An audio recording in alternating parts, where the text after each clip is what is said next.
কোরবানির ঈদকে সামনে রেখে ময়মনসিংহে জমে উঠতে শুরু করেছে পশুর হাট। ক্রেতা বিক্রেতারা আসছেন হাটে, তবে দাম নিয়ে রয়েছে মিশ্র প্রতিক্রিয়া। এ নিয়ে বিস্তারিত জানাতে মুক্তাগাছার ত্রিমোহনী নতুন বাজার গরুর হাট থেকে যুক্ত আছেন ইমতিয়াজ আহমেদ। ইমতিয়াজ, জানাবেন হাটে বেচা বিক্রি কেমন দেখছেন, দরদাম কেমন এবার পশুর? উজ্জ্বল, আমরা রয়েছি ময়মনসিংহ জেলার সবচেয়ে প্রাচীন এবং সবচেয়ে বড় যে পশুর হাট মুক্তাগাছা নতুন বাজার ত্রিমোহনী হাটে রয়েছে। যেহেতু ঈদের আরও বেশ কয়েকদিন রয়েছে, একেবারে যে পুরোপুরি হাটটা জমে উঠেছে তা বলা যাচ্ছে না, তবে বরাবরই এই হাটটি সবচেয়ে বড়। এখানে পাইকার ফড়িয়ারা কিন্তু সবসময় কিন্তু এই হাটে গরু পশু কেনাবেচা করেন।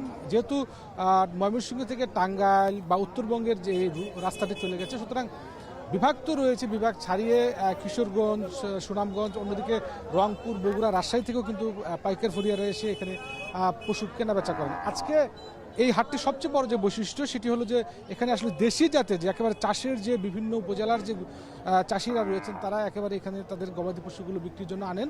ছোট সাইজের যে কোরবানির জন্য যারা পশু কিনতে চান তাদের জন্য একেবারে অভয়ারণ্য বলা চলে এই হাটটি। আজকে আসা যেহেতু সকাল থেকে বৃষ্টি, হাটে আমরা প্রচুর ক্রেতা সমাগম দেখছি, তারপরেও কিন্তু যেটা দেখা যাচ্ছে যে আজকে বেচা বিক্রিটা কিন্তু কিছুটা কম, অর্থাৎ দাম কিছুটা কম যাচ্ছে। গত হাটের থেকে 25-30 হাজার টাকা করে কম যাচ্ছে। ছোট সাইজের যে ষাঁড় গরুগুলো রয়েছে সেগুলো 70-65 হাজার টাকা বা 80 হাজার টাকার মধ্যে পাওয়া যাচ্ছে, কিন্তু বড় সাইজের একটু মাঝারি বা সেগুলো কিন্তু 1,20,000 বা 25 এরকম দাম হচ্ছে। আবার সর্বোচ্চ বড় যে ষাঁড়গুলো দেখেছি আমরা, সেগুলো সর্বোচ্চ 2.5 থেকে 3 লাখ টাকার মতো দাম হচ্ছে। অন্যদিকে যে আরেকটি বিষয় বড় হলো যে গোখাদ্যের ক্রমবর্ধমান দাম বৃদ্ধি পেয়েছে, খড়ের সংকট, নানান সংকটের কারণে কিন্তু খরচ বাড়ছে, যার কারণে কিন্তু গৃহস্থরা বলছেন যে খুব একটা পোষাচ্ছে না। আবার যারা পাইকাররা কিনে আনছেন তারাও বলছেন যে আসলে বেচা বিক্রি করতে গিয়ে তাদের অনেকটা হিমশিম খেতে হচ্ছে।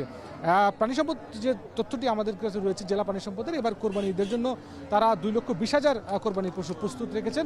জেলায় চাহিদা সেখানে 1,80,000, 40,000 কোরবানি পশু উদ্বৃত্ত থাকবে বলে তারা বলছেন। অন্যান্য যে বারের যেটা আমরা দেখি এই হাটটি তো আমরা অনেক যেহেতু প্রাচীন, যে অন্যান্য কোরবানির হাটে কিন্তু আমরা দেখি যে প্রচুর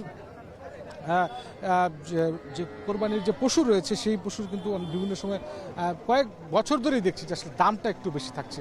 যেহেতু কোরবানির হাটগুলো এখন পর্যন্ত ওইভাবে জমজমাট হয়ে ওঠেনি, হয়তো আরও কিছুদিন পরে জানা যাবে যে আসলে প্রকৃতপক্ষে দামটা কেমন যাচ্ছে। তো সব মিলিয়ে এই ছিল ময়মনসিংহ থেকে পশুর হাটের সব শেষ খবর আমার কাছে। উজ্জ্বল।